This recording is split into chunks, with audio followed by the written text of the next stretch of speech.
All right, greetings on part two. And we left off don't being like a click hopper, don't be from group to group, getting into confrontation and things like that. You know, support the people around you if they have good character, right? Because it's okay to be around different circles. So going into the sixth point is don't bring an old religious mindset into spirituality, or don't bring a corporate, I'm Mr. Corporate mindset into spirituality, and, emotional mindsets and everything like that. It's a different type of atmosphere and lifestyle and path you're embarking on. So you have to pretty much get your brain washed and, leave a lot of these old habits and be expected to learn something new. Don't bring the religious, type of thinking in there, in this aspect. You pretty much got to relearn and question everything that you've ever learned and continue to question everything you learn on this spiritual journey, because that's going to build your strength up of what you're doing.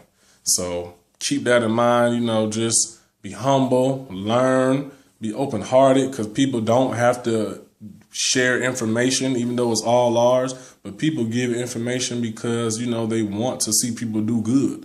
So, respect the tradition. All right. That was the 6 points. So going into the 7th point, this is a big one. Do not assume what people know.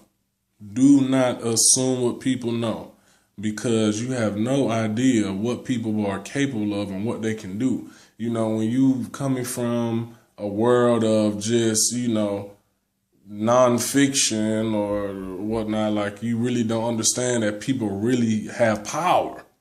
People really can do some things to you, positive, negative.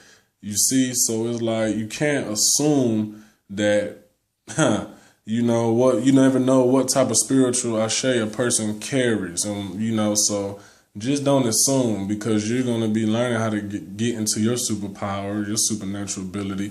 And you just never know. It's just like, that's just common sense just in life, period. You never know who you want to run into on a day-to-day basis. Person might be going through something, boom, you never know. So the same way with spirituality, you never know what a priest or priestess can do or what somebody can carry with them. All right. Don't compare yourself to anybody else. If you coming on in and you see other people at a certain level, it's okay. You at where you at. You gonna get where you going to go. It's okay. Don't be emotional. Don't compare yourself to nobody about anything.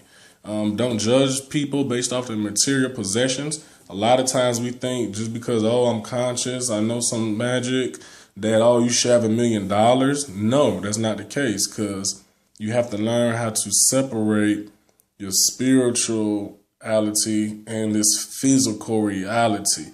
They merge, but at the same time, it's two different things. So even yourself, don't judge yourself. Oh, I'm so great with money, because obviously just because you got money don't mean you can't get sick.